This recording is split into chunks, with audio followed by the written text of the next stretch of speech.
Yeah, well, it's not allowing me to change the angle. Oh, really? Yeah, it's still backwards. Did you turn it back towards the wall? Well, we're just going to have to go with it. Just a moment. It's ready. Okay. We're on. All right. Everybody there? Now it's gone black, Chief. Just a moment. We can start the containment if you like. That will help. Okay. I don't know if everybody's there. We're having some problems seeing everyone. So I started doing this the last session. All of you should have done the exercise with energy between your hands.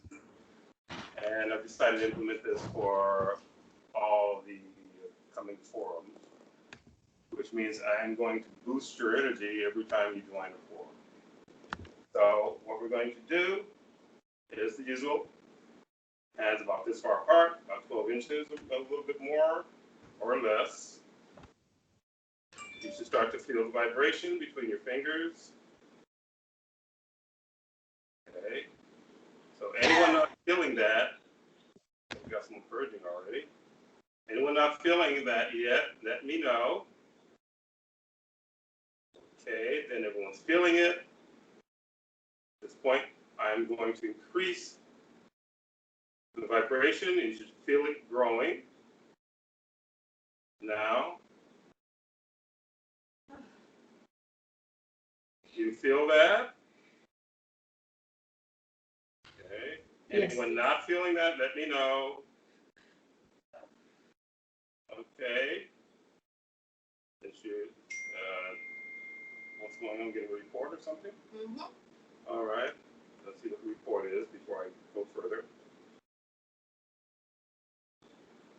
Okay, we're going to turn that into our Pac-Man containment, using that energy. And you're going to contain all your tech, phones, computer, whatever you're using. Contain your room. Contain the whole space for the forum. Starting now, 1, 2, 3. 1, 2, 3. 1, 2, 3. I'm going to add a little bit more, a fourth one, and this one is going to overlap all the others. And we're going to push whatever random energy that's vibrating opposite of what we want out of the space.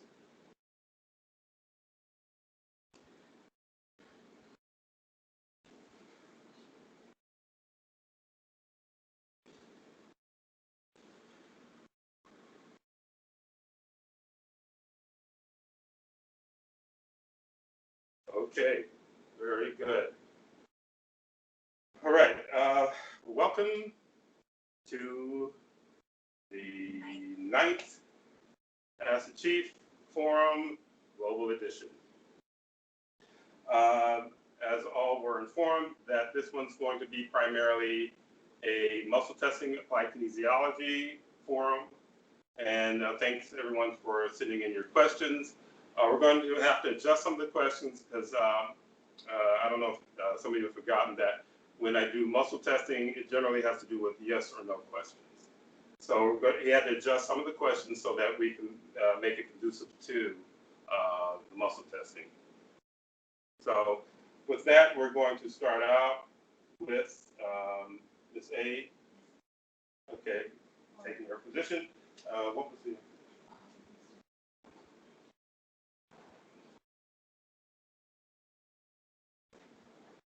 Okay, that's it. Okay. I can try, but Yeah, there's someone that's coming in late. I'm not sure if I can do it, but I can try.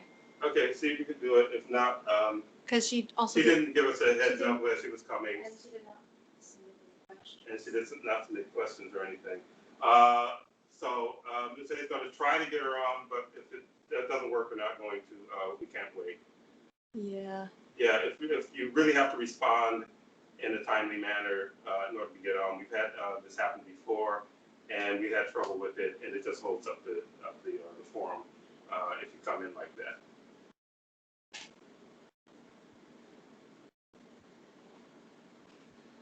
All right, Chief. Any luck? Yeah, I think I can. Okay. Yeah. Sorry about that. Let's see. No, we're good. We're good now. Okay, we're good? Okay. All right. You can take the position.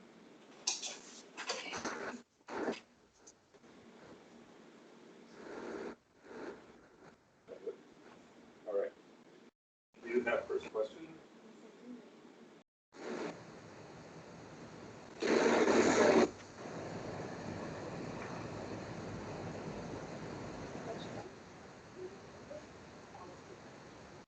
Okay.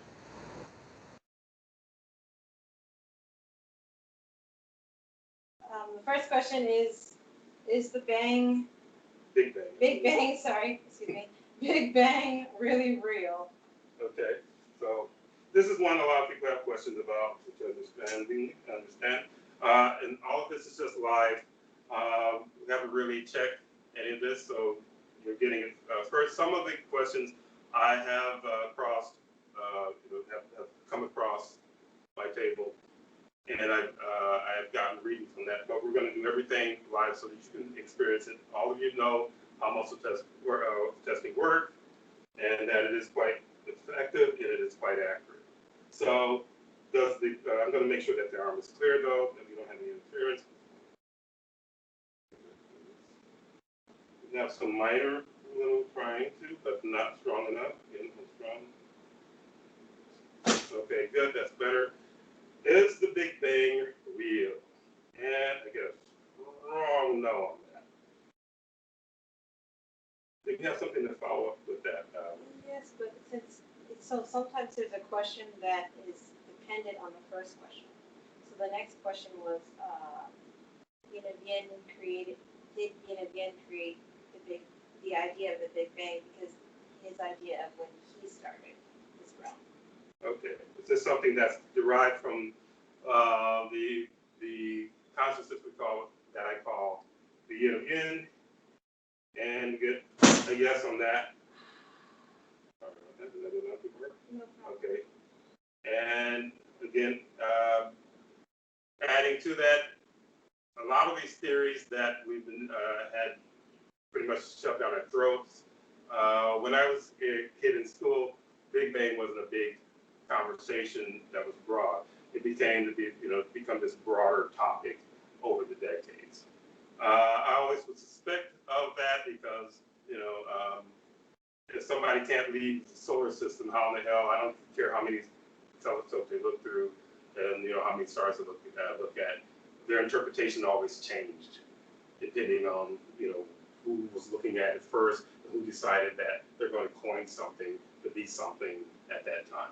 And they were constantly changing things, and they probably still are constantly changing their theories. Theories mean it's an idea, not a fact.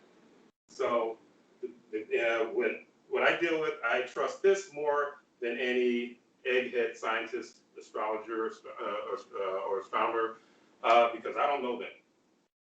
I know who I'm dealing with. So again, it's a construct of who I call yin of yin. We have something trying to resist that, but they go down anyway.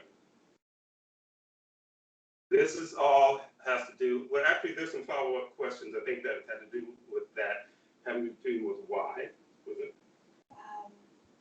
Not exactly. Okay. But please go. But we can just go ahead and just move to the next question. I may come back to it with some added information depending on what answers we get with some of the following questions. Okay. Okay. So the next one is, are black holes actually a region of space where gravity is so strong that nothing, not even light, can escape? Okay. Well, I haven't really tried on this one. Let's see. And I'm getting a no on that. Okay, we get a little bit of a purge, disappointment. Again, having to do with monitoring through our avatars, not through mine, but through avatars. They monitor, and then you'll purge sometimes when you get information that they don't like. Cough, belching, or a number of things, or cursing. So, black hole, another construct of what I consider the yin of yin machine. Okay, and this is all going to lead to something, after we go through a few more, and I'm going to give you what I understand as the reason why they present these types of theories. Okay, so we're going to go to the next one. Well, they want me to try to hold their arm down. Yeah. Excuse me. I'm a little stuck. Okay, here we go. What's wrong? They come back, they'll be in trouble. Big trouble. Big trouble. They do not like this form. Okay. Okay. So the next one is are black holes a fear tactic? Okay, it's wrong again. Oh shit! Excuse me.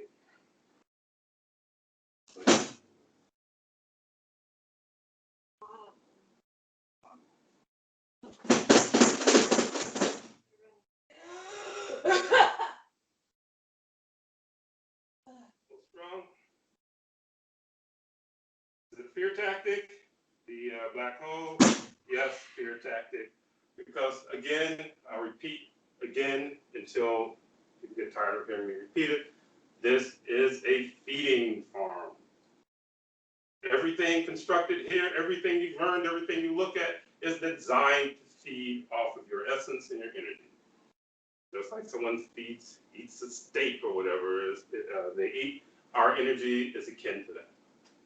Someone drinks coffee, anything, because all that stuff is energy also. So it's a fear tactic to have individuals frightened of something that is totally illogical. I used to get, when I was a kid, you read things about the sun is going to burn out in I don't know how many millions of years. What? Oh, okay, just for fun. Okay, this one isn't even on the list, but will the sun burn out in 10 million years? Will it burn out? The sun, like an eternal consciousness. It's a consciousness and it's eternal. It only ends if it wants. It only ends if it desires to end. So I was going somewhere with the brother of the sun. So other all these different theories that made no sense. They would tell us that the average life time of a male at the time, because that's what they were interested in mostly, what happens with dudes, was like 75 years old. That was the average lifespan, and they were working to make it longer lifespan and so on and so forth. So I'm saying as a kid, okay, if I'm going to croak in 75 years, why should I worry about when the sun's going to burn out? So why should you worry about a black hole? There's also they like this game. There's a meteorite that's going to hit the planet in a certain year or so, and so on and so on and so on, which means that you'll be long gone, transitioned out of here before that. But you're supposed to be afraid. And I'll be darned if people are like, there's a meteorite supposed to hit the planet in such a thing. They're going to be here to experience it if it did happen. These are all things designed to feed off of your essence. So is there a follow-up to that one? Chief. Anyone have a question? Chief? Yes. It's not a question, but I don't know if anyone sees it. I just want to let you know that the screen, there's a filter now on the screen, like it changed. Oh, really? Yeah, so sometimes Miss A, we cannot see, I cannot see Miss A sometimes, but there is just a filter on the screen, just letting you know. Okay, filter. Is it like in the past we've had forums where they put like a forest scene suddenly? Yeah, we had some weird stuff at forums. I was standing here. There's no blue screen behind me, but I'm standing in front of a forest. Yeah, it's kind of. Sorry, it's Neo Shamanelli. There's a part on the top that says you could switch it to like the grid view. Yeah, it's not that so for example, last time it showed the forest, but then whenever you download the video, it doesn't show it at all. Yeah, we took after you took a screenshot or something while the forest background was there, but then when we played back the video, it wasn't there. Oh, you want So, but if you want to, this is density, just frick it oh, around. we know what it is. But anyway, all right. So ladies, so the ladies are basically, you know, who I'm getting certain information from. A lot of this stuff has been downloaded into my own consciousness. But as ladies, they say, is this density screwing around with the forum? And they do. So this has to do with the feed that Skype is connected to.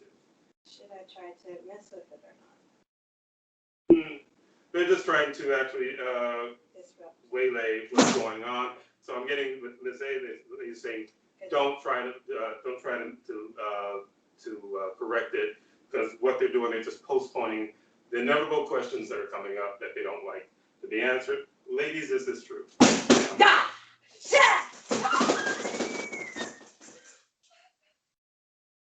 Really, really pretty desperate. They actually hit me that time. I'm sorry. Yeah, you're okay. You know it's not you. Some of you know that, you know, they'll curse through you also when they don't like what I'm doing. That's okay. Yeah, I got the number. I can't even hit that pitch if I tried to sing sometimes. So I'm calm because this is nothing. This is nothing. They can't do jack. I've been doing this for a while. All they can do is act like babies. All right, we're going to clear them out for a bit because they're kind of marching in, trying to march in, and they're marching into their own demise. Excuse me while I talk to them, because I don't want to say all this stuff out loud because I don't speak very nicely to them.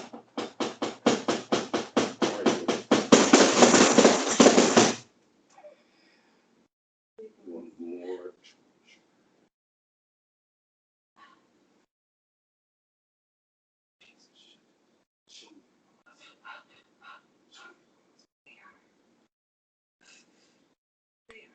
There it is. Yeah. Excuse me while I give a nice little energy slap to this song.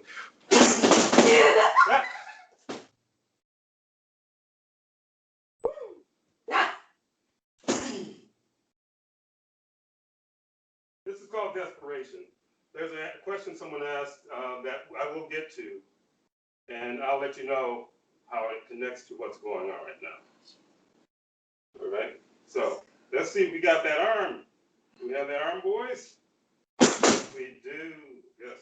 Okay, so we're going, and sorry, Ms. A, we're going to just do another screen because I didn't do it. Screening again.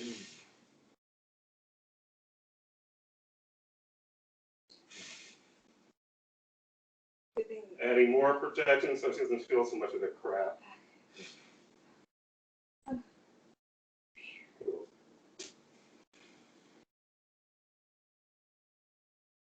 This is picked up over the last month,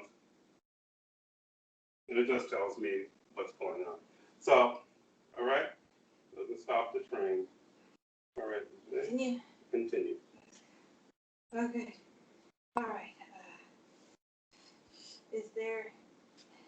Oh, excuse me. Did Univian choose Gaia, the planet, to get revenge on Supreme Consciousness? Yes.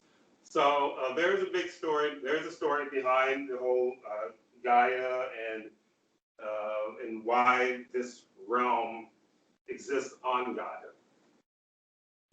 That will be part of a book, and we are working on the book finally, because we were kind of like on the road for last year unexpectedly.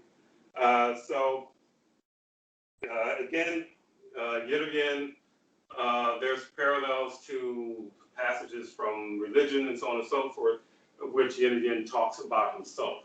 And these are books that are presented to the public. And his, I don't know if we even talked about that whole, having to do with Greek mythology, religion, and so on and so forth. In the seventh women's forum, we talked about that, where there's a lot of things in certain religious texts where it's straight out Univian where he presents himself as the victim of the Father. So, again, Supreme Consciousness is the Father. Father kicks him out because he's a jerk. And he drove himself crazy with his own experiments. So he wants to come back, and Father said, "You're still whack. I'm going to have to conceal you. There's certain things that did happen. I will write about it. And to get back, like, angry teenagers to try to get back at that parent because they're cuckoo from hormones or something like that, and they start to act out." Now, his acting out was very monumental. Gaia is, I should say, probably on the last little trick that he tried to pull, the last little revenge that he tried to pull. So he did that to get at the Father, at Supreme Consciousness. So that's why this nonsense is here. And when you're in this realm, this little room that is called Earth, he tries to tell you that this is all that exists. He wants you to defy your common sense or your sense of logic, that how can an extremely vast universe only have this little expression that is real in it. So with that said, I'm going to move on. I think as a follow-up is going to, does it coincide with this? I think it may coincide with this. Okay, so we're going to move into the next question. And like you say, in a way, it coincides, and we'll find out. Okay, so is there a realm that's similar to this reality happening on any other planet or dimension? Is there currently, someone's asked, like, is it currently anything like this going on in any other planet or any other dimension? And we get no. Because once he finishes something, he moves on to the next one. So finishes a job or devastation, moves on to the next. Just very much how war works in this realm. They attack one place because they don't want to split up all their troops, so they amass all of their troops onto one location, take it down, move to the next, take that down, and so on and so forth. That's why Gaia is the last one on this list so far. In other words, he had another list, but he's no longer here to actually do anything else. Is he gone? His generals don't like it. That's where you hear kicking and screaming and so on and so forth, and they're just fooled. You're done. Okay.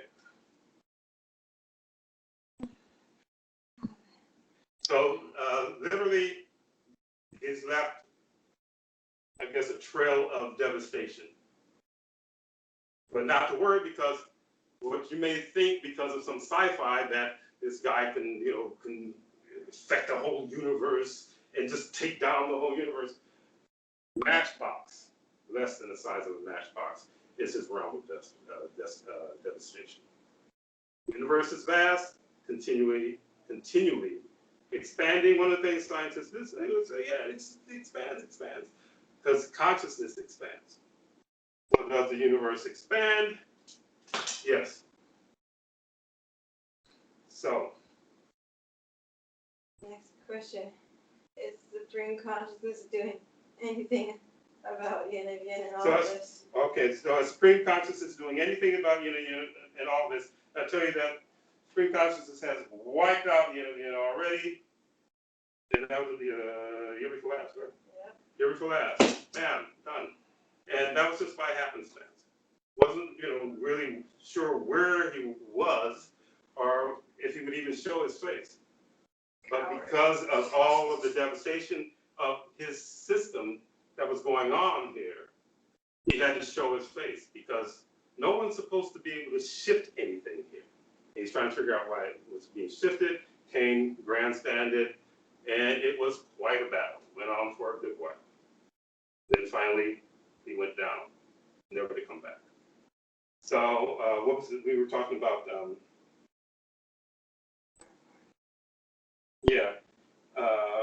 and that I am, I am, I should say, a very important part of that. It's not an ego trip or anything like that. And the ladies don't lie about stuff. Am I an important part of that? Essential. Essential part of that. Essential, don't like the essential part of that. Okay? So if you wonder why I'm able to do certain things that I'm able to do, that's why.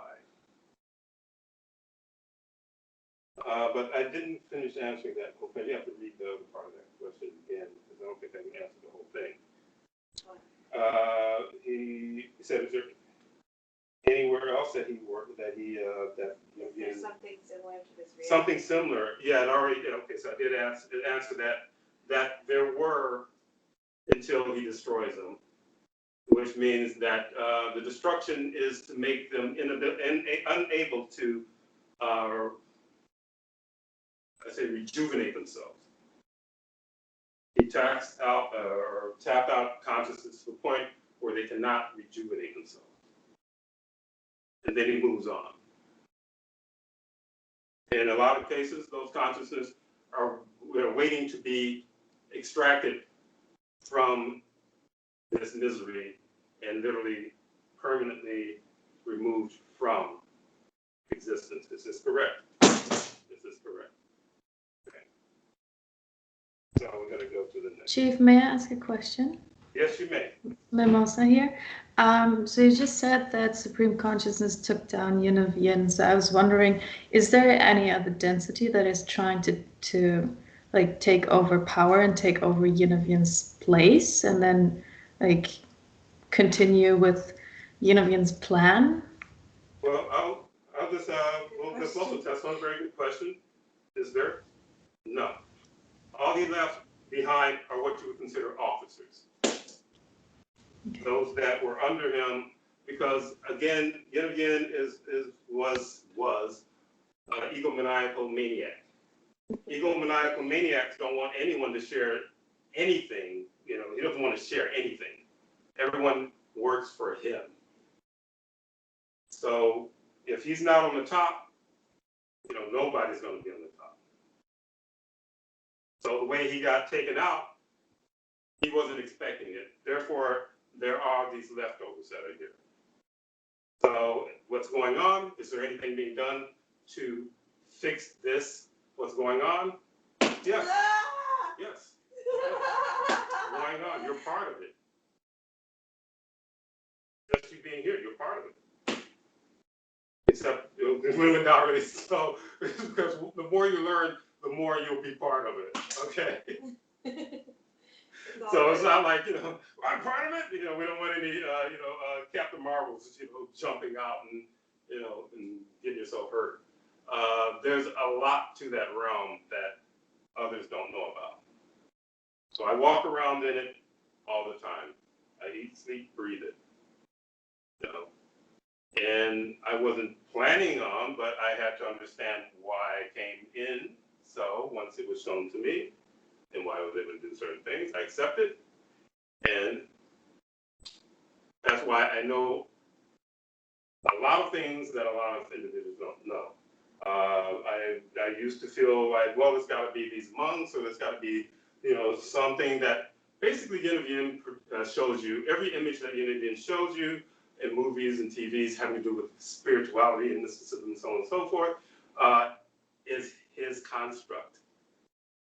But he controls what I used to call I still call it the chicken coop, or the aquarium that everyone is in. He's overseeing the aquarium, and when he wants to feed you, he feeds you. And if he wants to play with the fish, he plays with the fish. If he wants to kill a fish, he kills the fish. So everyone has been subject to his go around here, and when they extract aspects of your consciousness and memory, you're just dropped here, and then you go through I wouldn't call it re-education, because re-education would be something that would bring you back to Supreme Consciousness. He basically brainwashes you into believing that this is all there is, and that all the information that you get, that you see, is all there is.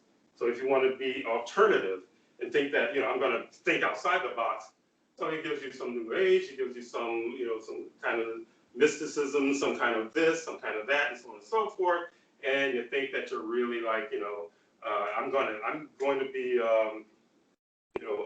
an enlightened being.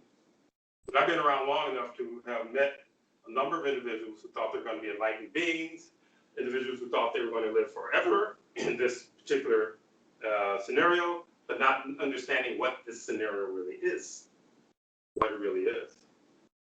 And I've seen them come and I've seen them go. And in the end, there's a bewildered look on their face. And I will re-explain again that the masses who do not seek anything generally are very, very young, and a lot of them have been beat down to the point where this may be their last expression before turning into what I call black ooze, where they're just useless, they can't, revitalize themselves at all. So they walk around in a little circle like this.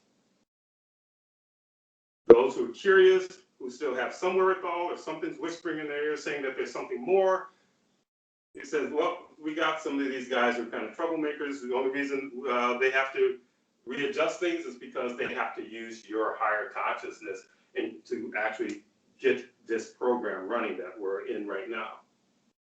So what he'll do, he'll give them something more because they're looking for more. And out of the fear that they might actually punch a hole in something and actually discover that this is a weird little hologram that they got going on, some really extremely elaborate hologram that they got going on. So they give him, they build a bigger chicken coop around the little one, and then say, look at this mystic on the mountainside.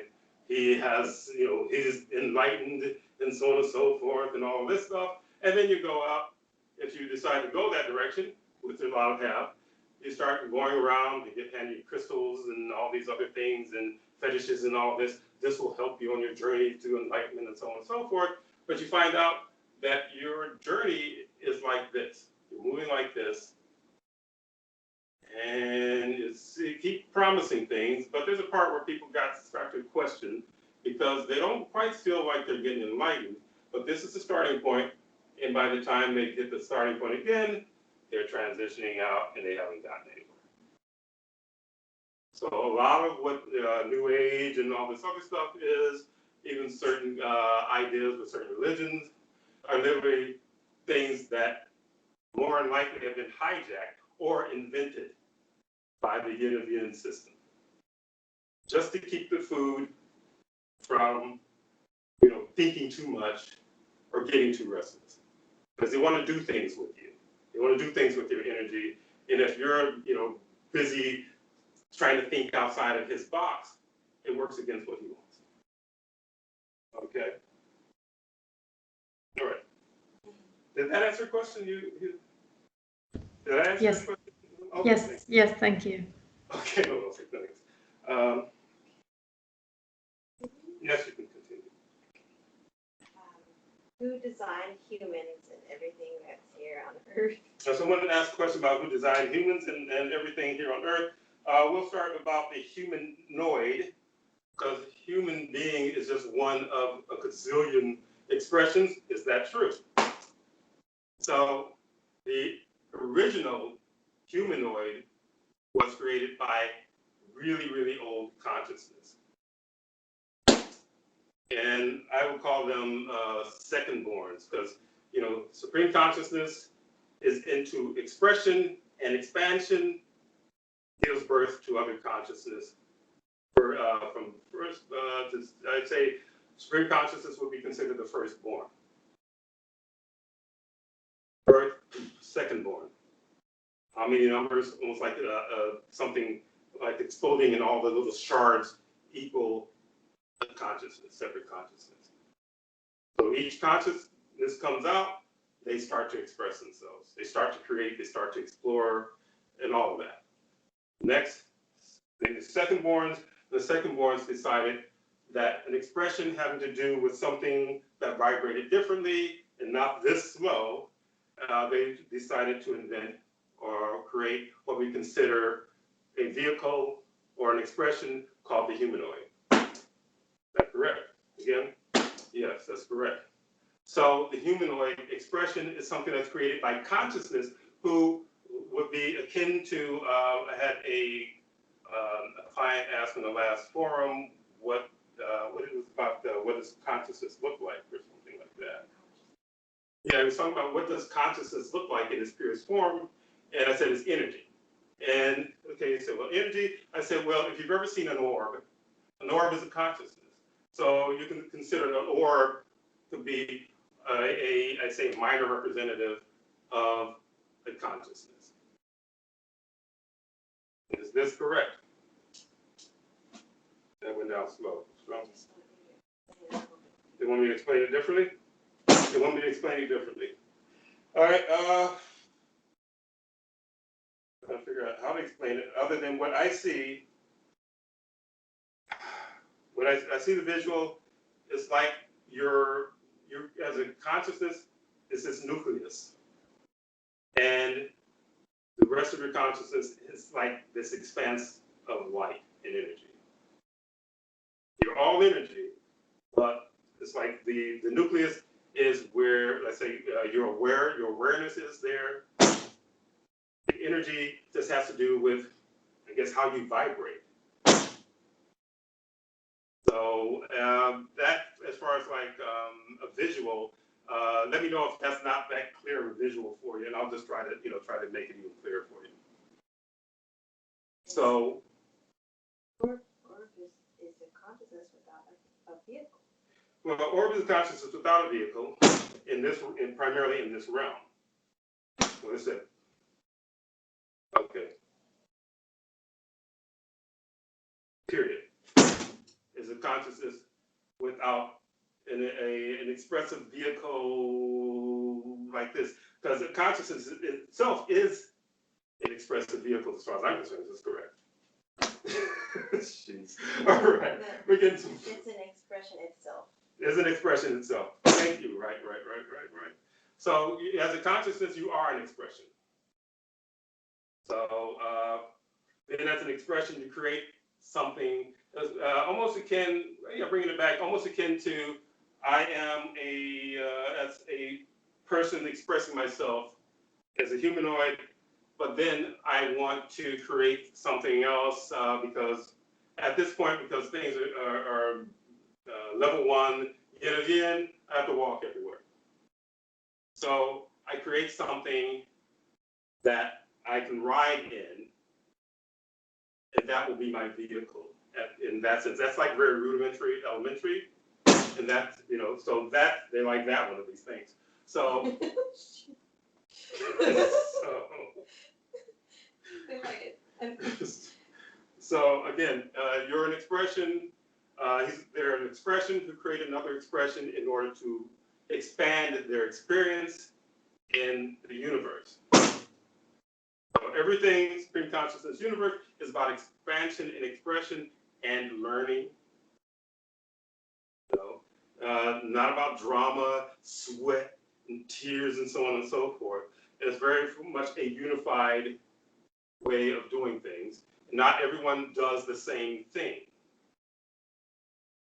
Or not everyone creates the same thing. Certain consciousnesses get together and they create this. They get together and they create that. But they always make sure not to step on each other's feet. But they make sure not to try to force one another to do anything.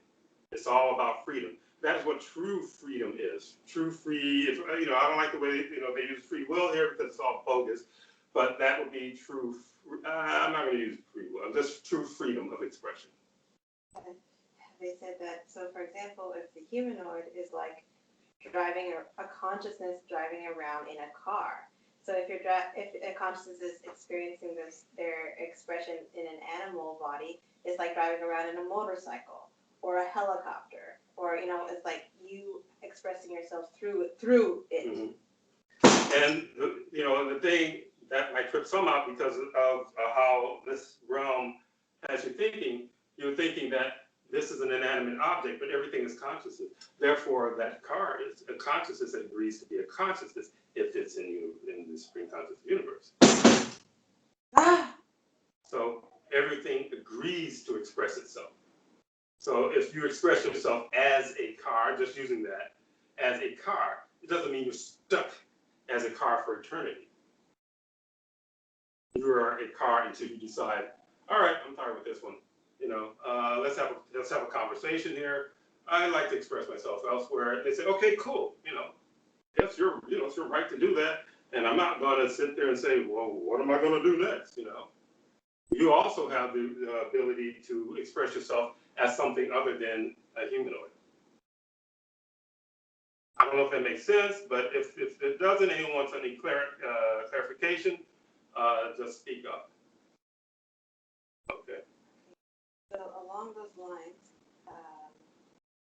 someone asked, does density choose the avatar that you have in this realm? Does density choose the avatar that you have in this realm? In this realm, yes. Because they want you, in other words, it's like creating a machine to do a certain function. So if they control this realm, you don't have any freedom to choose who you want to be or what you want to be. They choose for you. And then the next question, in order to change your avatar, do you have to transition? So in order to change your avatar, do you have to transition out of this expression into another one? This is me. So is this true? The answer to that is that you do have to transition out in this realm in order to express yourself in a different avatar. Because again, you're locked into the limitations of the yin of yin system. So, I hear someone. Someone's stirring. You got a question? May I ask another question, Chief, please? Sure. Yeah, everyone's not here. So I asked the question of if yin and yang designed the humans, because I was wondering that if everything is consciousness, like humans are consciousness, animals are consciousness, then I was wondering why were we designed, or especially animals designed, to like hunt and kill each other? Because I would assume that consciousness would not put other consciousness in pain or eat each other or eat each other's avatar. So I was wondering if this concept of eating and nourishing and eating animals eating other animals, if that was created, like that concept was created by yin of yin, by density, or by someone else. Well, you can tell just from the reaction that is a very good question. And the reality doesn't matter. Everything that you see as a consciousness moving around is the construct of yin and yin and this system. In this realm. In this realm. In the outer realms, there is not, this goes against everything that Supreme Consciousness is about. Consciousness should not eat consciousness. This is correct. Therefore, yin and yin very much, the system, those who are left who are still trying to feed, that's what this is what all this, Ms. A is empathing. These guys are left behind, or, they can't get out of here. The system is set up to basically eliminate this kind of expression in the whole universe. So with that, if you want to know if it's true, what the ladies say, strong, is that true? They want you to explain that what you're doing is essential to destroying this system and what it proliferates. So what I'm doing? Yes, what you're doing. Okay, well, what I'm doing is essential to what I just said as far as like deleting and getting rid of this anomaly in the universe. Ah, shut up! Oh, that one. Okay. Fuck you! Now, these guys, they don't really hide themselves anymore. You hear all this cursing and everything. And we have, certain clients who are on right now who've experienced them, cursing at me during their sessions. Because before they wanted folks to feel like, oh, maybe it's imagination. He's just faking this stuff or whatever. But those who experience know it's real. And can I get a here from somebody there? You're here. Thank you very much.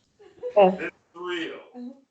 That other realm, the yin of yin realm, is very real.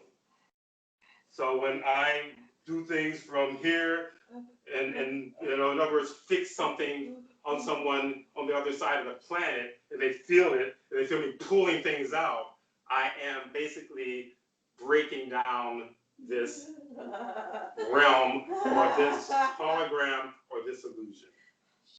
Because I'm going against the laws that they are written in what you can also consider it a video game. They've written it in, these are the laws, and then they plant it on your freaking forehead and drill it into your brain that this is all there is. And, you know, and there's scientists who say that this is all there is, because you can't, you know, you can't go against a scientist. I don't effing know a scientist. Well, I can't say that. I met one, but he was working for DuPont, you know, and that's, let me say more about that. So again, I don't know them. I know the ladies, I know what I do, I know the effects of what I do. I know what you guys feel when I work on you, and how effective it is. So I'm gonna go with what I know, and this is what I know. I don't know these guys. And even when I think logically, the majority of what they have to say doesn't make any sense. So we got? A lot of times they lie to make a name for themselves. What were we talking about? Scientists. Well, again, it's, you know, the creation of the monetary system is a straight up Yin construct, straight up, you know, Yin system construct. Because if you notice, everyone's running for money. It's a major distraction on this planet. So, you know, to make a name for yourself, well, what does that mean for a number of people? Ooh, I get, you know, money. You know, on the lower levels with some guys, I get sex and money. If I get money, I get all kinds of things.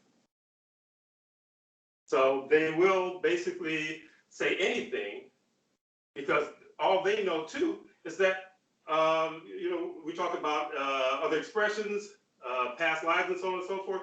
There's a whole lot of folks that just, oh, this is all there is, you know, so I might as well go for it, get as much as I can, and then I'm gonna be dead. So a lot of them will go and do these things or just lie or whatever, just to get fame. There are things where they basically fudge things to get fame. I might have mentioned it before, just some real minor things that when I was a kid, they still use this term, and I think I brought it up probably in an earlier forum or something, having to do with lemmings. And they said people just, you know, follow each other off the cliff like lemmings. And so they have this video of these lemmings running off a cliff. They're stupid. One jumps off and they all jump off. Logic will tell you, then there shouldn't be any lemmings in the world. They're that dumb. But the story behind it that I found out some decades ago was that these guys were studying lemmings, getting bored. Lemmings aren't doing anything but doing lemming things, eating and hanging out. So we got to spice this up so we can get that grant money for the next, you know, part of the project. So how about this? They start chasing these, you know, these lemmings, get a bunch of guys chase these lemmings towards the cliff. The lemmings get close to the cliff, it's a whoa, whoa, whoa, but the ones, you know, behind, just like when a, you know, theater is on fire, nobody knows that somebody fell and blocked the doorway. What do? They kept pushing and pushing, and then the lemmings fell off the cliff. And this one you will find on the internet. But they used to say this like it was like the truth and, you know, and nothing but the truth. And they still use that nonsensical nonsense today. Just like lemmings. It's a lie. They create shit all the time in this realm. They lie all the time in this realm. You know, they want you to believe this person, believe that person. When I in the 70s, you know, in college, had this friend, you know, Dean's son, and I said, you know what, you know, Nixon, from what I get, he's a criminal. Why would? Oh no, he's not a criminal. I said he lied. Why would he lie? Why would so and so lie? I said, do you know him personally? No, but he's the president. You know, all this stuff, you've been basically dropped in the sea of lies. So you want to believe something is real or truthful, but you keep running into lies. And what is what you call NCs and so on and so forth, or even attachments, and other people with their attachments come up and they tell you, no, those, there's truth here, there's truth there, and so on and so forth. And I say, prove it to me and show it to me. Give me some freaking proof. Don't give me some little anecdotal thing, because I'm going to look at the whole picture. You look at the whole picture, you're lied to all the time. If you think about it, when you were a kid, when was the first time you felt someone lied to you? Even as a kid, I think I know I brought this one up, because it was one of my favorites for years when I was raising my kids. These folks wanted me to believe, tell my kids that there was a Santa Claus.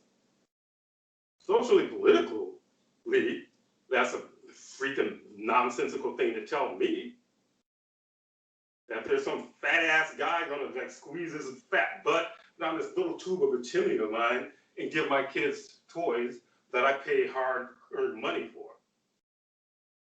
Oh, you want to do that? Oh, I'm just a pariah. I'm just the worst person.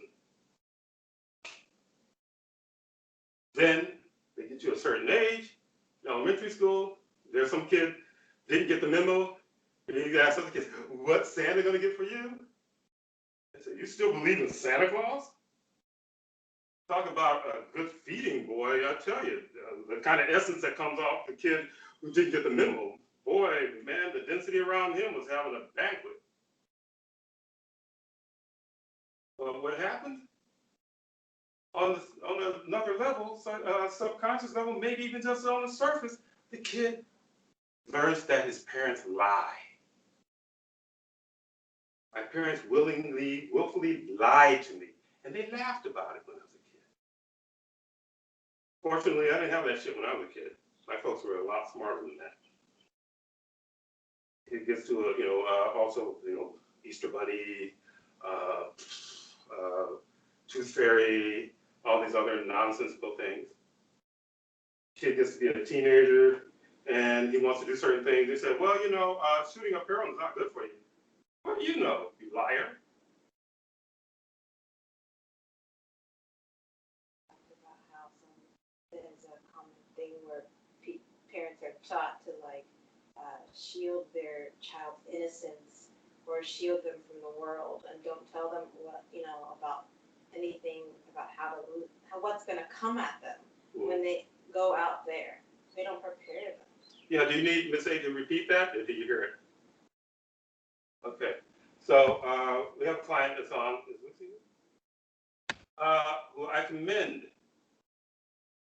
because her kid has sessions, 4 years old, already learning from me because they've dealt with some really serious stuff. And lies weren't going to fix it. So I've been given permission to introduce her child to the real. I commend her for that. This kid knows more than most adults do about what goes on in this realm. She's going to do fine as she gets older. Because some idiot walking around with some freaking lies of brainwash in her head is not going to bamboozle her or pull the wool over her eyes. And she's confident about it because she's experiencing it. That on the other side. Instead of, oh, don't talk about that. Oh, that stuff's not real. Oh, don't talk about that. So, this is the realm in which you live in. So you walk out there and you'll probably just, to see it all around you. Don't be daunted, okay? Because things are changing, but it doesn't depend on whether the masses change. It depends on whether you change, whether you get it. Because guess what? There are more gazillions more consciousness outside of this that are involved in the truth, opposed to, they say 6 billion people here or whatever. So, the hammer's dropping. What is it? The last shoe is dropping or whatever the term is. And when it drops, you'll be more prepared for what comes and what the real is. You won't be in shock. And you'll be able to just basically surf that wave if you do the work properly. you don't, it's not going to be good. Yeah, if you don't, you can't half-ass this stuff. Again, I'm serious. You can't half-ass this. I've challenged people to prove me wrong over and over again, and even more intensely in the last 3 years after I did the woke folk thing. Some try to come and test me, and then they leave with their tails between their legs, and nothing ever spoken again about me. Maybe amongst their friends, calling me a dense entity or something like that. But of course, one person's freedom fighter is another person's terrorist, I guess. And also doing only half of what you do. Yeah, doing half, again, and it can't repeat enough, doing half of what I tell you to do doesn't cut it. You want to be lazy, even in this realm, if you're lazy, depending on whether someone sold your soul or you sold your soul, they'll give you stuff, but in the end, you got to pay, and you're not going to like it.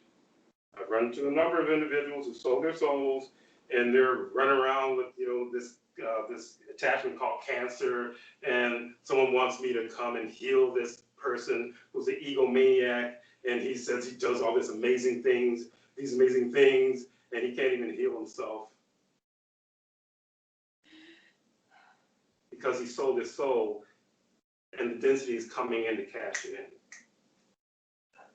So I've run into more than a few of these guys. I just say like a big, I say at least 4 individuals who actually admitted that they sold their souls. Because when I get deep enough, then they're like, oh, shoot, how do they know this? I guess I sold my soul. Yeah. So I would break contracts just to mess with the density. Well, were these guys worth saving? Not really. But because I wanted to pull the hierarchy of density out from hiding, because you know how it is, if you're a gangster, somebody's messing with your money, I'm going to have to take care of this. I'm going to show them the boys. They show up their boys, and they're gone. So with that, I'm going to leave that. Unless someone wants me to elaborate or has a question that comes up behind what I just said, we're going to move to the next one. Okay. Just an add-on for Mimosa, her very apt question. When it comes to whenever people eat plants or fruits, the consciousness of the tree gives the fruit as a gift, so you're not eating them. Oh yeah, we've process having to do with fruit trees and things of sort, like that. There are trees that fruit.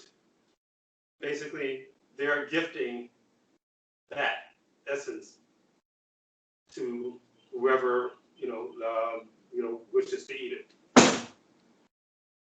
So it's not like you're actually biting the tree and killing the consciousness. They fruit and they give that. It's like if you have your energy is you have a lot of energy and you want to give some energy to someone who's dealing with some imbalance. Your energy is like that fruit that you give to that person and helps them get over whatever it is that they're getting over. But again, you can't just give it willy-nilly to anyone, and especially if people don't know what you're into, neo-shamanism, because what they do, they take what you give them, and then they squander it doing the same nonsense that got them what they call sick in the first place. So with that, that was good. So I already shared. Also, in consciousness, eating consciousness, and eating that vibration of that consciousness. So I talk about eating at restaurants and how a person's energy gets in the food, or even this is not that new. When individuals who decide to be vegetarians, they didn't want to eat, that being, that animal, because it's a being. But there are also those who were concerned about how that animal was slaughtered. So, if this last thing had to do with terror, that terror energy is in that food. There are certain very, very dense consciousness who like that type of energy, who like eating something that, was fearful and frightened in its last moments before it got transitioned out. And that energy goes into the body, into the meat of that consciousness, what that consciousness or its vehicle, and they consume it. So, with that said, we're going to go ahead and move to the next. Okay. Just to wrap up the last of kind of going along with the space, and we've covered space, and then covered little concepts like the humanoid and different expressions. So I'm collecting the questions that have the same topic. Mm-hmm. So the next question is, how long has density been going from planet to planet, destroying them and feeding on them? Yeah, that's a good question. So we have to measure it in Earth years, because that's how we measure time here. How many rotations around the sun, the Earth goes equals a year. So in Earth years, I went for numbers about how when did Yin start its rampage through certain sectors of the universe, and I got a number saying around 35 million years. Oh. And that went down really good. Okay, good. So around 35 million years, which means that he did a lot of damage. A whole lot of damage. I don't know if there's anything to tag onto that, to tell you the truth. I like the word that you used, that it's Yin rampage, but also Yin's tantrum lasted. Yeah, well, again, it is a tantrum. I don't know how many of you have noticed the Yin clones who are in public office who act like babies. So literally, you can say that what it was a tantrum, a serious temper tantrum, like someone doing something really awful and wanting to be let off the hook for doing it. But even worse, wanting to be accepted because they're cuckoo. It's like, well, look, I killed a family pet and I made a sculpture out of it. And it's holy not good. You go to your room, you stay there till I tell you to come out. That's literally what it's akin to. So, go ahead. We got a motion there. Yeah, I have another question, Chief Mimosa here. Mimosa's many questions. Yeah, today, I don't know what's happening today, a lot of questions. So if there is a start for Yin and Yin, and if we can say Yin and Yin started 35 million years ago, is there also a start for Supreme Consciousness? Is there, when Supreme Consciousness appeared, or was it always there? Because in my mind, always is not that easy to scope. It's difficult to imagine that Supreme Consciousness was always there, just because our brain works in time. So I was wondering, is there a start point where Supreme Consciousness was created, and if yes, who created it? Or, yeah. Very good question, because it takes you into pre-Yin of Yin. So there is a pre-Yin of Yin. They really don't want this one answered. Get out of the way. Get out. Out. Give me that arm. I'm going to answer it either way. So there's a pre-Yin of Yin expression. And Yin of Yin comes from that expression. And then there was expression before that expression. And then, they like to throw around this word multiverse, and they started in these comic books and so on and so forth. Then it became part of the lexicon. It's not multiverse. It's hard to explain because guess what? We're dealing with these brain filters that have a hard time understanding. Because when you think about eternity, you say, okay, something that just keeps going, and you never see the end of it. But again, where does it begin? To tell you the truth, that one is so like this, it's hard for me to even talk about beginnings. Because, something starts and then something ends. That's usually how how it works. If something starts, then it ends. But it's really interesting that they put eternity in the language in this realm. So there are pre-realms. Yin of yin is a consciousness. Therefore, the whole universe is yin of yin consciousness. You mean the whole universe is supreme? Sorry, they're screwing with me. It's okay. Supreme consciousness universe. I'm going to kill someone. Get out. Sorry about that. It is supreme consciousness. Wow, they caught me on that roll. Anyway, so I have to backtrack. So, Yeah, go ahead.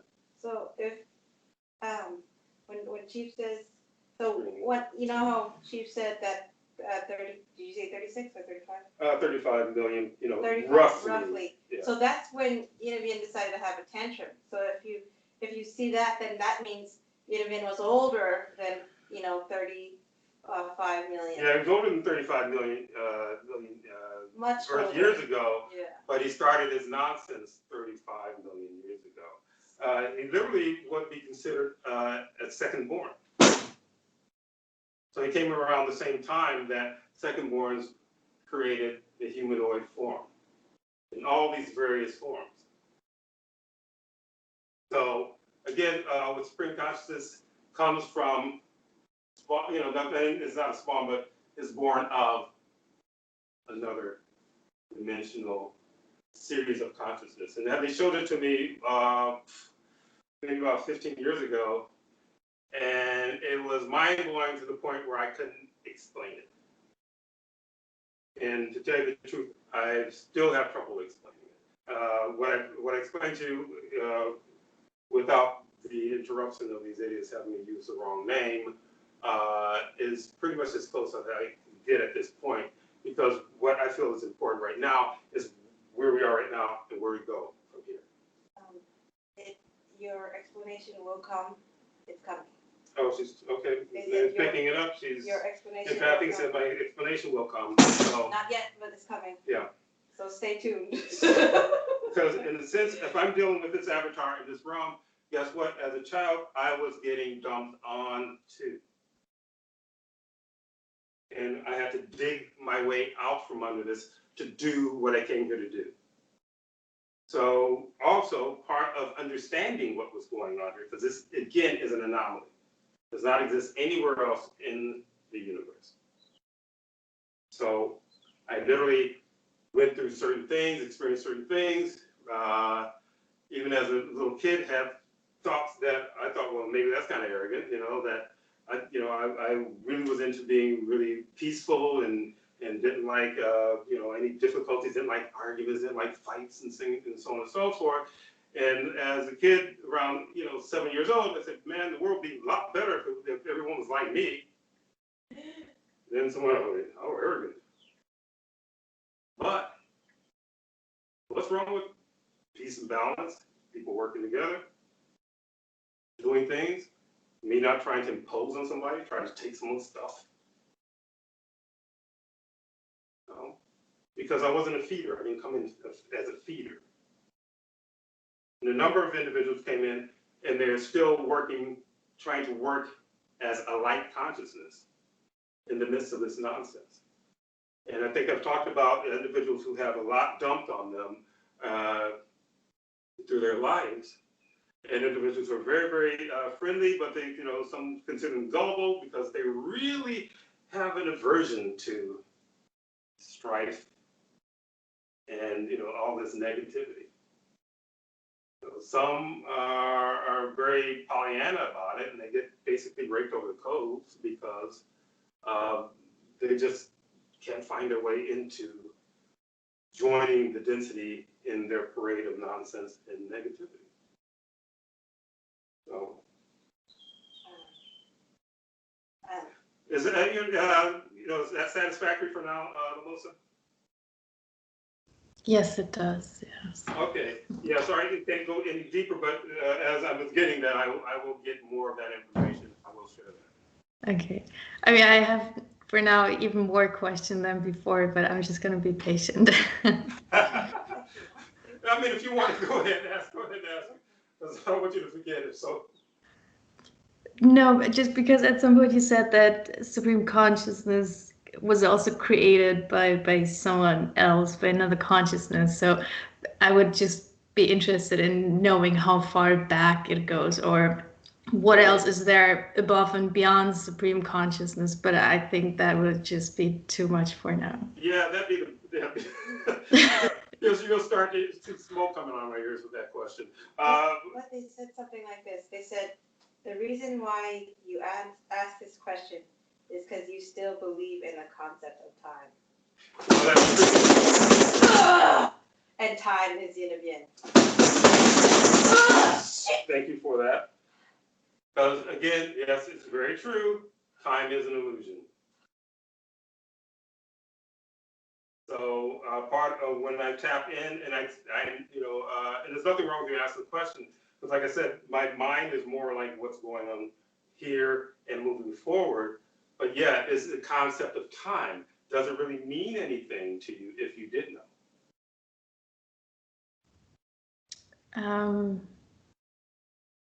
Probably not. Just wanting to know it. No, I mean, even embarrassing or anything like that. Those are practical questions that come up in this world. When does something start? How? Even going to what I talked about earlier. How long is the sun going to exist? Will another question? Will I don't know if you even asked that one. Will a black hole could that black hole suck in the Earth? Or can it suck in the whole solar system and things like that? And how long would this take and how long would that take? And that's just something that we've been trained into in this world as far as time. And what time does, it creates stress.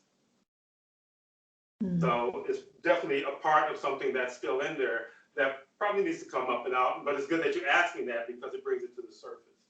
Because again, what's the question? What does it mean? If you know this stuff, it doesn't really mean anything in the sense of you as a consciousness expressing yourself and moving forward. Is it important to look backwards when you're moving forward? I would just think that it would help me understand this whole chicken coop and this whole construct a little bit better. The more I know what's beyond yin of yin, the better I understand how to deal with yin and yin. And because what it is a sense of insecurity, which means there's fear that it's just fear that has no real logic to it. Because and again, this is not. I'm glad you brought it up because it gets me to actually address this. So my mind was in this other place, and then this aid brought me back to this. Wait a minute, that time is an illusion. Yes, it is. So what it is literally has to do with the conditioning that if I don't know everything, how can I move forward? So you move forward all the time without knowing everything. That's true, yeah. Yeah, we move forward without knowing everything. And there's no fear of the future when you really get to learn what shamanism is all about. Yeah, because this again, where I'm at and what I'm doing with neo-shamanism, it takes it beyond the boundaries of the planet. And you say, oh wow, there's got to be some limitations here. There's got to be a story here. Yeah, and I'll take you through the story for what happens here. And I take you the story of Supreme Consciousness, who comes from, because most things come from something. Even in the sense that how consciousness creates, how you think creates. So if you want to do something, you think about it first. And then, because this archaic system, a lot of times you have to use your avatar to construct. I'm going to build a house, so, I'm going to build a house and whatever, or have someone build a house and so on and so forth. But in essence, even if you had someone working to do that, your mind has created that concept or created whatever it is, even if someone else is building it for you. But again, it's really good because it has to do with fear and insecurity. And they go hand in hand. Fear is just laced through everything. But it's a great question. But in the end, you can say, will that help me on my journey if I know where the tools come from? So if I give you a tool, you know where it comes from. It comes from me. It comes from, Supreme Consciousness Universe. Does that help you with using that tool? Does that make, if I use that tool and it's effective,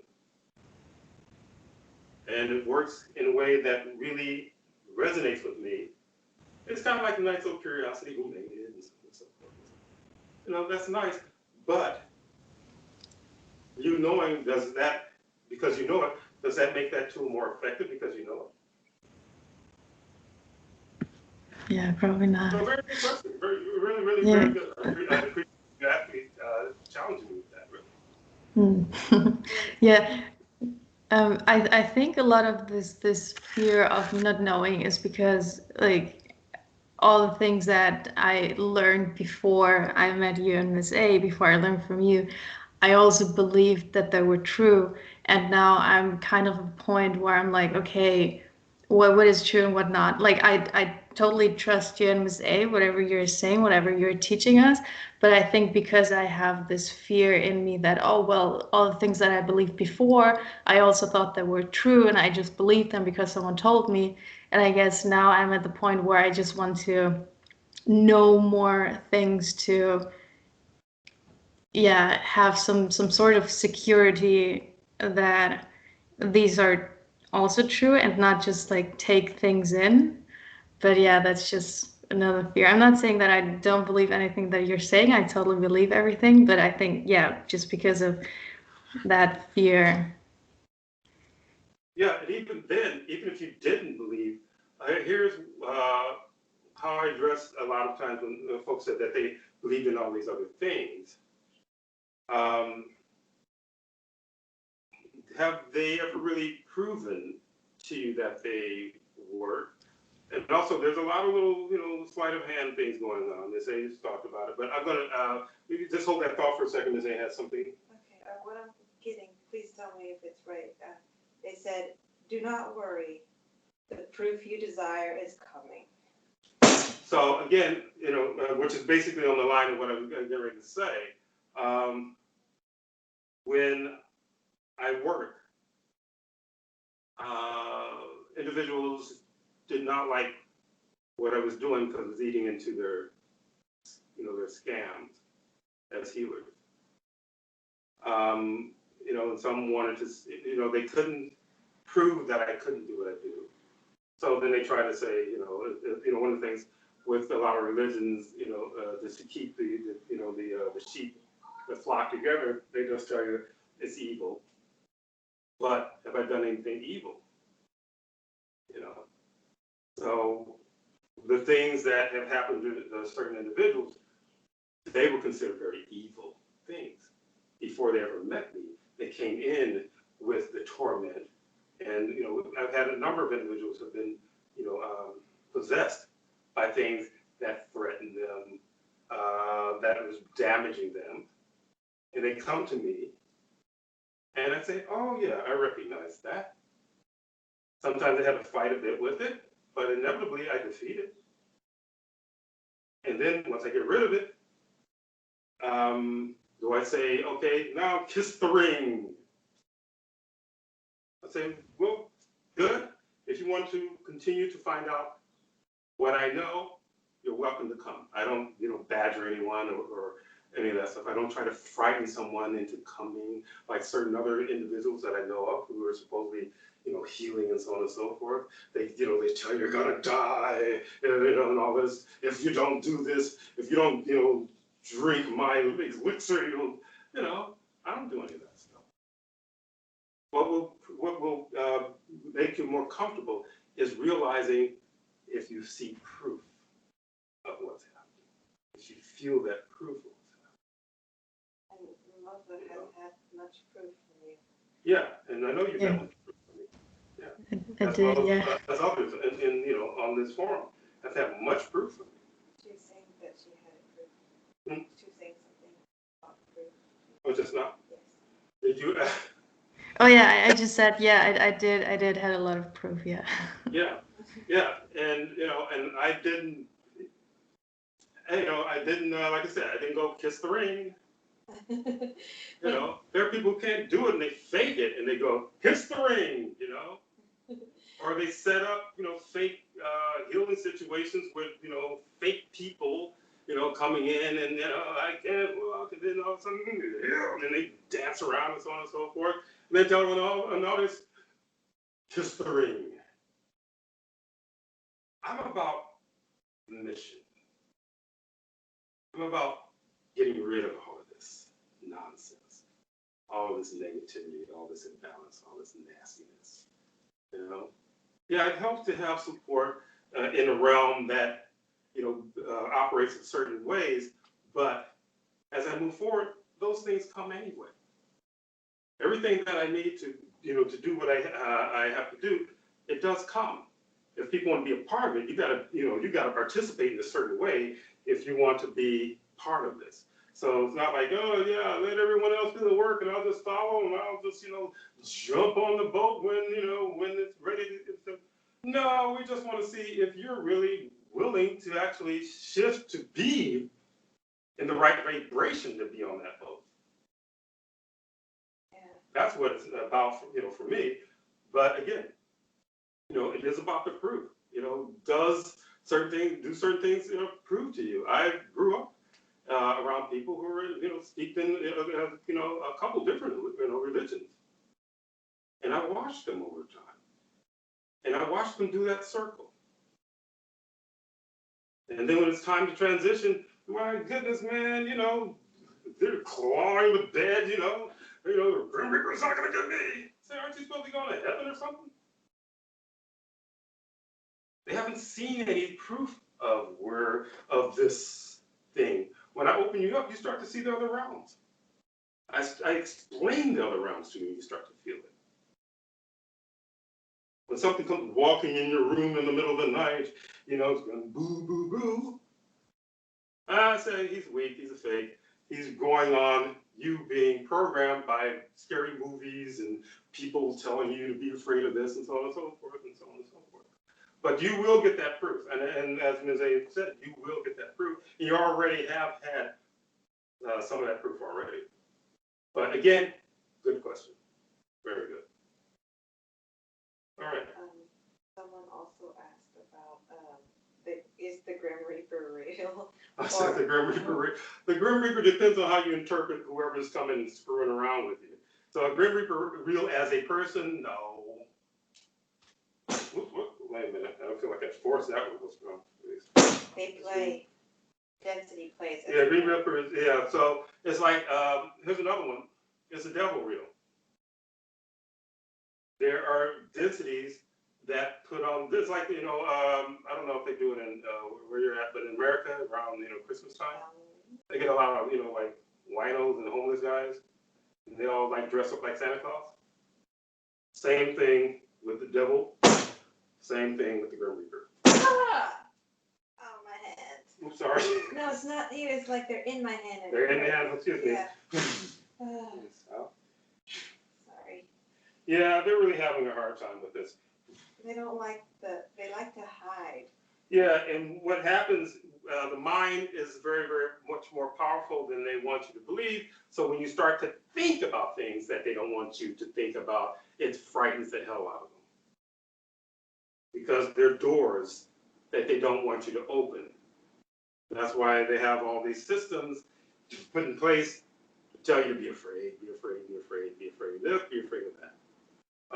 You said, what was it? They didn't want, when Ms. A was in the religious cult, as she calls it, they didn't want her them watching movies. You couldn't have a TV. You couldn't have a television.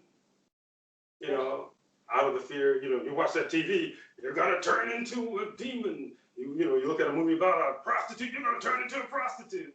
Or, you know, you look at a movie about a drug addict, you're gonna turn into a drug addict. Yeah, especially if you were in the leadership, which being a pastor's daughter, you can't have the TV. Yeah, being the pastor's daughter, yeah, you should have television. But they get you other ways. Going to church every day. Yeah, the thing that's going to keep you balanced is actually giving you information, truthful information about the world. Again, it goes back to children not being taught anything. And when I was raising my kids again, there are folks that, don't you want to let them be children as long as possible? I said, so when's the cutoff line? You know, when do you start to teach them how to be an adult? And none of them have an answer for it. You know, there are the cultures that are still contaminated that would go through rites of passage for young boys. Even when I was participating with men's groups and we did some of that stuff, I was always wondering, I said, well, what happens with the girls? And there must be something out there. I might have missed that information, but, you know, some African cultures that they were talking about, well, the young woman, she goes and she sits in the hut and she contemplates herself. You know what the boys were doing? They were teaching them mysticism when they were doing the real intense stuff. They do like some of this fake stuff now, you know, as far as like, you know, rites of passage. Let's go camping, you know, and sing songs around the campfire and, you know, toast marshmallows. Into that. But if you read some of the older books about, you know, some African shamanism and having to do with rites of passage, there are things that had to do with straight mysticism. Like looking at trees until you see the consciousness of that tree. Or one really pretty fantastic one, I met the guy who actually experienced it, where they get them to a certain vibration, over a flame changes colors, they put this blanket up there, you know, I think it was behind the flame or something like that, or before, I hadn't read the book in a while, and they had to jump confidently into that blanket. And he watched each boy like disappear into that blanket, into this realm, which was very, very dense, mind you. It was a very dense thing that they were doing at that time. And then they'd be there for a while and whatever the singing and so on and so forth going on. And then after a certain point, they kind of, you know, jump out of that blanket after he was in this realm. And every so often they would lose one. One kid jumped out and he was like a charcoal briquette. You know. So anyway, how I got on, and I'm trying to remember exactly where I was going when I got onto that, having to do with, where was it about, dang it. I'll pick it up, but we're going to move forward. Okay, we can move forward. Yeah. Then you can choose whichever direction you want to go. Okay. So either we can talk about fragmentation of consciousness, or we can go towards stargates, or we can go towards the third eye. Which direction? Okay, we can go towards the Stargate thing, and I've had this question come up a couple times. Yeah, and someone said, are Stargates real? And I got no, and you know, and because they're not. Stargates are something that are fed to you, like I said, where they feed New Age to you, and so on and so forth. So Stargates is a construct of the Indian cabal. What I did find when you go, they will say that there's a Stargate in Portugal or somewhere, or a Stargate in one of these islands off of France or something like that, or, you know, Stargate somewhere else. And so these people will go there, and I'm like, well, what are you looking for? What do you expect to do with the Stargate? You know, and they get into some real etheric stuff that doesn't make any sense to me. But really what I found it to be was, let's see. Yeah, it's a feeding point, but it's how they used to like lure people into places and then they kidnap them. Oh, You know, like Shanghai them or something like that. But it wasn't about just them taking their body. They would go into this place and it was like a feeding point where, you know, they'll have this person feel like, you know, I need to do this particular ritual or whatever. It meant like you have to trust in me. And when you were talking about things that you believed in before, it had to do with you trusting them because it was about them feeding off of you. Opposed to when I do, I give you energy. So stargates, what I did get were basic feeding points. You know, and they have these certain islands. I'm trying to remember the name of this island off of France, because it's considered one of these spiritual hubs and so on. And when it's a spiritual hub, it's so saturated that there's literally not much energy left there, because they basically lure all these people who seriously want some kind of enlightenment, and they want either feel better or healing or something like that, and they'll show up there, and then all the vultures who are very dense, who are feeders, show up there and pose as teachers and instructors and shamans and so on, and they proceed to feed off these individuals. So that's really what these type of places like stargates, and even in Egypt, the pyramid, the big pyramid, they actually closed it off when I was there about 3 or 4 years ago now, and because whatever the energy there was being pretty tapped out. And there was someone I know who was going to Egypt regularly. They weren't going to the pyramid regularly, but her friend were taking her around that area, and they had cut everything off, and they had like buses full of school kids going into the pyramid. And literally, that was to recharge the pyramid. I'm going to do a verification of that because I haven't brought that one up enough. But they're recharging the pyramid with the energy of the prepubescent children. So you hear a lot of stories, a virgin, virgin blood and all this stuff. It has to do with how the vibration is, how strong that vibration is at that time before they reach puberty, and the genetics start to shift in the body.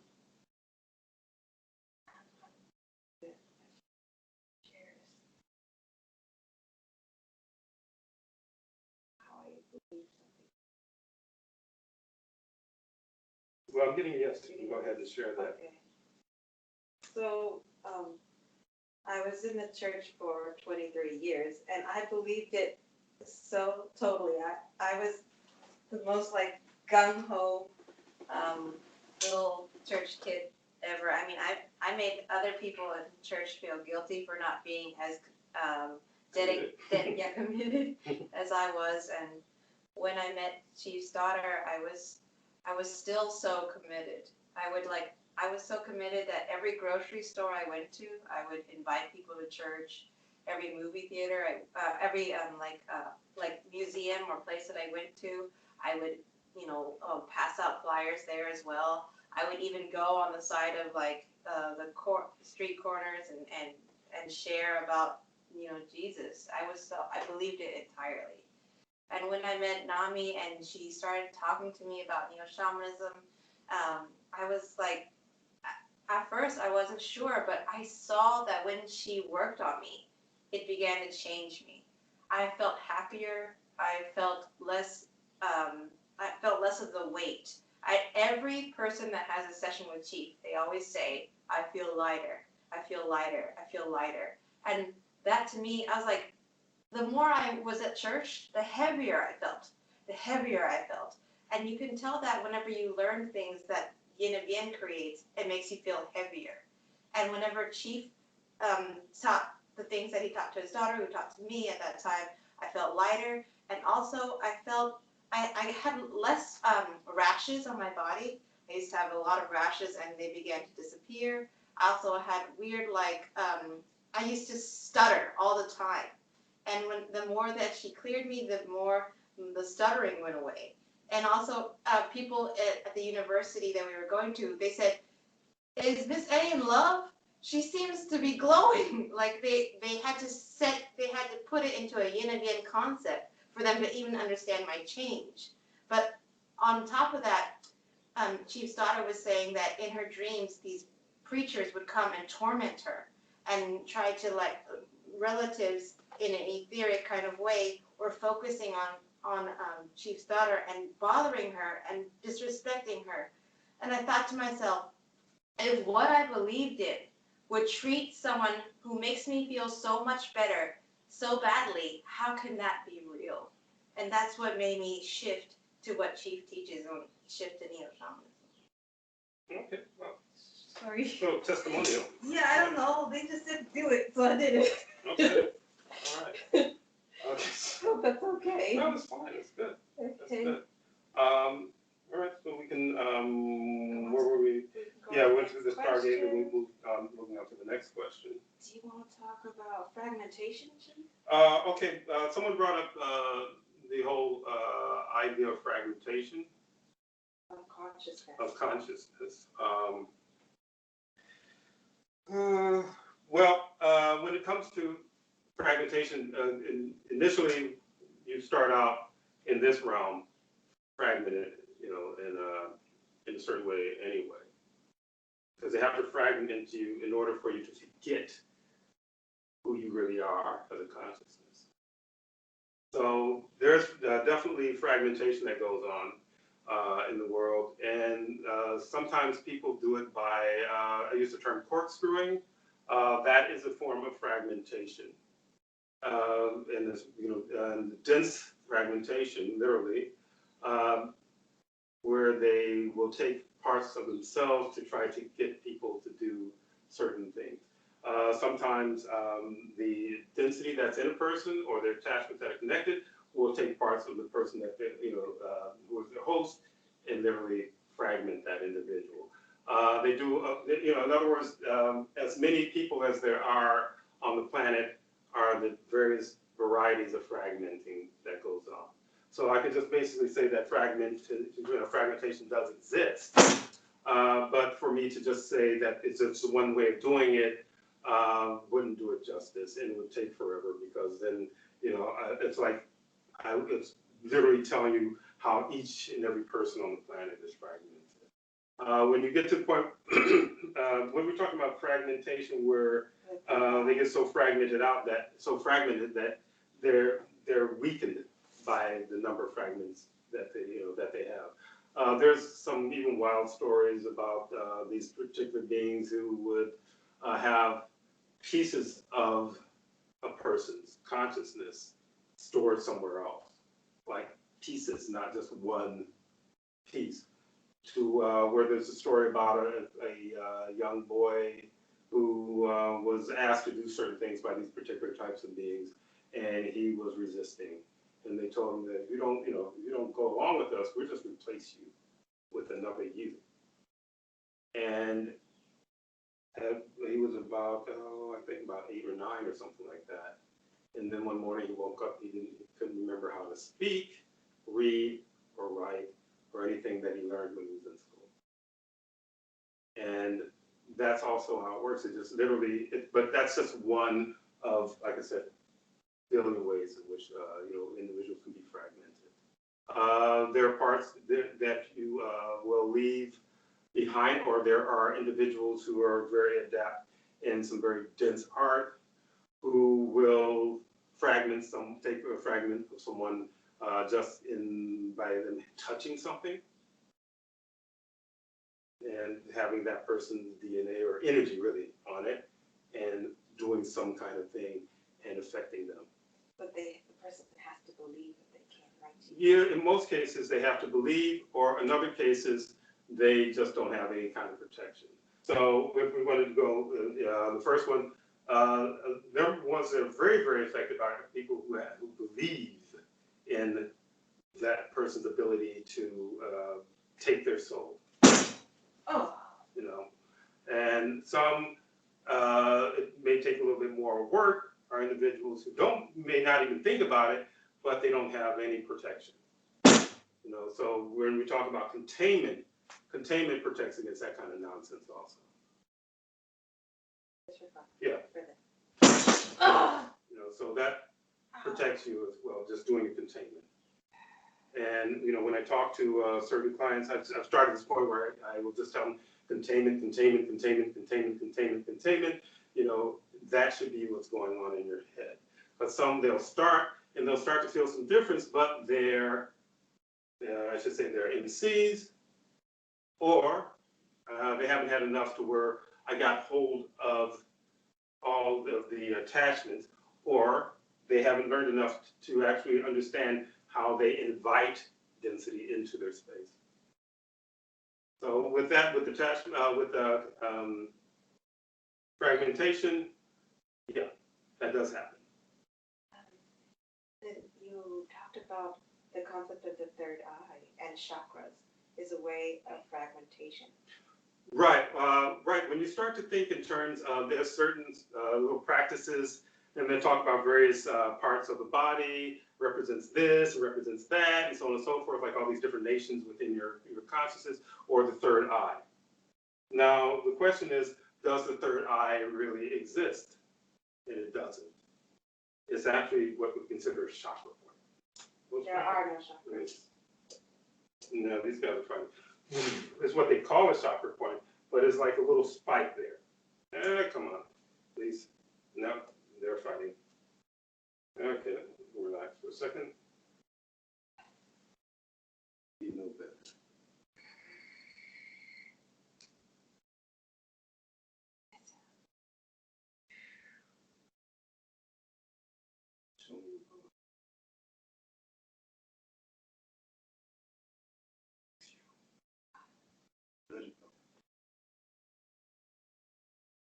Okay, so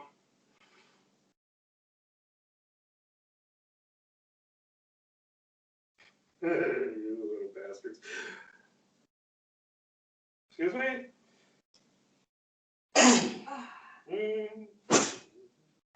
Do it again. Okay. So as Ms. A is saying, correctly, that chakra points are a concept also. Shit! And so the third eye is a concept also. Yin is yin concept. Again, he has a lot of operatives, and I think they invent things also. As long as he doesn't care, as long as it works, get him that essence that he wants. So, in reality, you got all these little. So you're fragmenting yourself. In reality, you're consciousness.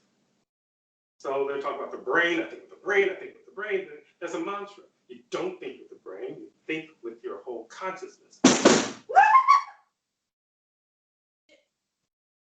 So that's a concept you're going to have to sit with for a bit. If you have any questions after sitting with that for a bit, you just go ahead and write it down. For send to the support team, and I can elaborate on that even more. But I don't know how many of you have ever had an out-of-body experience, but I had numerous out-of-body experiences when years ago. And when I was out there in the etheric body, was I carrying around a fleshy brain with me? No. I was consciousness, separated from the vehicle. So what was I thinking with? It wasn't like this little thread, because I've heard individuals talking about this silver line that attached and connected them to their body. I didn't have that. So I'm out there, and I make decisions. Was I using the brain? No, I wasn't using the brain. I'm using my consciousness. Your consciousness, how else can I explain it? It's like, I don't want to belittle it by calling it a brain. Your consciousness is where all your awareness comes from. All the decisions you make it through your consciousness. But if you want to believe that the brain is where you think primarily, then you start to close the walls in and you start to make that limitation a reality. Brain is basically a filter that helps the system run. No! It's like a program in the head that helps the system run. When I do a lot of work on people, after a while, they realize they had a lot of noise up there, and all of a sudden they're not hearing noise anymore. We even have like a hat that I created that has salt and a certain number of other herbs, but you can actually just use straight flower salt because flower salt not promoted for what it really does. Because guess what? It literally weakens the density's hold on you if you use it properly. So where it would start to feel the noise dissipate. Before, I just have to keep pulling and pulling and pulling and pulling. I still have to pull because when you take it off, it's depending on how you're thinking, you can still get noise, but it's still less and less and less because the herbs and the flower salt are absorbing the noise, which is basically a form of density. So now, was there some other part of that? Well, actually, that's a great segue because I hope this is okay, but the avatars that people have in this realm, they are not the real. They are not the way that they were initially created to be. Yeah, there's called, what I call the real, and this is the illusion. So how the density sees you in this form is an illusion. You're like the VR. This world is their VR, virtual reality. They do affect you by manipulating your avatar, by getting you to believe that this avatar is real.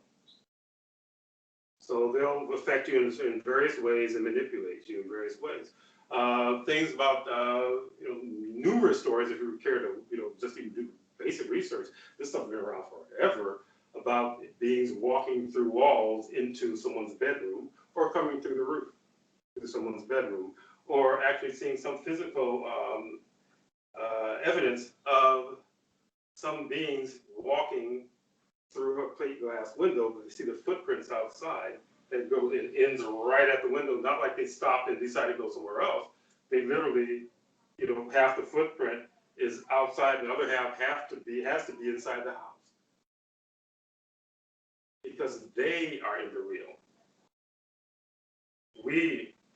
These avatars are what they consider to be the illusion or the hologram. What came up was that some things in this realm are the real and some things are not. And It's some interactive. of the trees, the flowers, some of them are the real, some are not. Yeah, certain things that vibrate a certain way that they can't override still exists as the real, but it's interactive. So we're in an interactive hologram. So the pyramid's real, but you interact with it. And, you feel like you're touching it and so on and so forth. There are certain plants, certain species of plant that vibrates at a certain, in a certain way that it resists what density is doing. So it's real. And they always try to lead you away from the properties of these plants if you're trying to change your vibration in some way. Or, let's just say, create a certain type of balance. Now, you can use all these things, but if your mind is still believing in so much of the illusion, it'll work maybe for a minute or something like that, but the reality of the matter, it will affect you in a certain way, but you can always reverse the positive effects of anything by either not doing the work that goes along with it, I know that some of that I may be skipping over. Yeah. Because we can jump to other questions that people submitted. There's quite a few, so we might have to carry it on into the next Ask the Chief or whatever we can do. But 10 minutes. But if you want, I can go to the next question, or if anyone else. If anyone has any questions, just speak up, or we'll just go on to the next question. Okay, that's fine. Well, that's why we had to submitting these for muscle testing. So, okay, go ahead. The next one is, that goes along with it, are there multiple levels in this hologram we call life? Okay, so there are multiple levels in this hologram that we call life. Strong. And it's no, but there are a number of dimensions within this thing called life.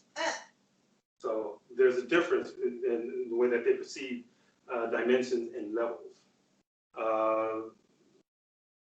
Dimensions can overlap one another. Levels is kind of like there's a separate level, the way that they see that question is like levels in a building or something like that, floors in a building. It's not that way here. There's dimensions, and I've talked about, had a client who was in the hospital, and when I was working on that person, I found a lot of like seemingly insane consciousness hanging around that person and basically tormenting that person. And so the hospitals themselves, there's a lot of things that feed off of those in the hospital because they're infirm, a lot of them on their way out and so on. So they feed on the infirm. There's certain types of density that feeds on the infirm. But with this hospital, there was like these folks who were obviously mentally unstable, who were wandering around there, and they said, well, this seems like a mental hospital. And when I look into it, there used to be a mental hospital. Before the hospital was built, they either demolished the mental hospital and then built the hospital over, the regular hospital over it. And so these dimensions were interacting with each other. I have a client in Germany who lives in this area. That's, Island by Hamburg. Yeah, an island by Hamburg that was pretty devastated during the World War II. And he was experiencing certain ghosts after I worked on him, and very good work, successful. But there was a ghost that came in 2 nights in a row. And he said the funny thing about it, he wasn't afraid, but after the 3rd night, the ghost didn't come because it was coming to feed off of the affliction that I had pulled out of him. And he wasn't getting any food anymore. So he found his way elsewhere. So we had a session with him, recently. And while I was looking into where he was living, there were all these dimensions, just next to one another, overlapping one another. Pretty interesting stuff. I've never really seen the true costume of German life from like the 1400s, the 1600s, the 1800s, all the way down to like, during the time of World War II. And they were all like moving around in this same area. And this house was built after the war because the island was devastated. So his house was about 70 years old. And the house before, those who lived in that house were those spirits who had passed there, who were connected to it, were still walking around in that house. The servants, because it was a villa, he said, were still walking around in that house. And then got someone, I think maybe 1600s or something, and these women wearing those period clothes, and you could smell the cooking. Me and myself and NSTHA could smell cooking going on. And it was really funny because they were so aware of what was going on that how I found them, they were listening at his door to what was going on. And then I kind of like, popped in and go, hello, and then they, and then they offered to cook for me, literally. So with that, I decided, okay, I'm gonna move them out. Then there were other things having to do with, I think 1400s, maybe was it the nurse or whatever, or something like that. Oh, yeah, barbarians from that period with an old catapult. And, it was just, so this is how the dimensions, it's not levels, it's dimensions. And sometimes consciousness will move on. A lot of times these particularly ghosts will be stuck in what is called a loop. Sometimes we talk about fragmentation. You could have a fragment of yourself caught in a loop, and it'll be stuck in a certain part of your body.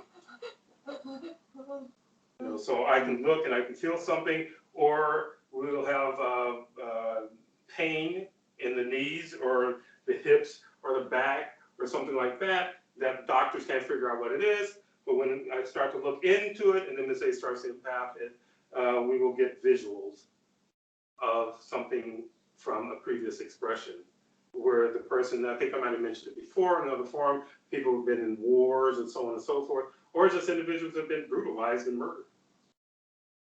And you'll find those, those things in various areas of, you say the body, but of the consciousness. And then I pull those out.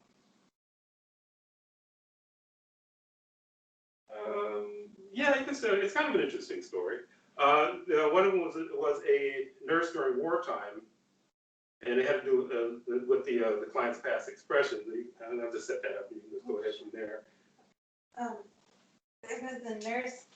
There was this Chief ends up, and he's at this place, and he says, I see the face of a woman, and I'm like, what woman? And so I'm like looking, and then he says, I see a woman on the battlefield, and Chief says, empath the woman, while I empath these things, and I said, okay, so I'm empathing the woman, and he's like, what is she saying? What's up? What's going on here? And she says, I'm tired. The bodies are so heavy. Are you here to help? We need more troops. I can't help them all. They're dying. They're getting hurt. And she was so sad, and like she's like, I'm so tired. I want to get out of here. I can't get out. And she literally had passed on long ago, but she came back to this situation because she felt she had a purpose. She felt like these guys thought she was an angel. She felt like she was really adored by all these guys, and she thought that, I'll just go visit. But when she visited, density never let her out. She was stuck in that loop over and over and over. Yeah, that happens a lot. I don't know if anyone might have mentioned a movie called Bedazzled, which is a pretty funny movie, where they'll make a deal with something dense because they don't know if it's dense because they're just this realm is just full of lies. So they say, yeah, we'll let you, get this feeling of being special and being wanted and needed and so on and so forth again.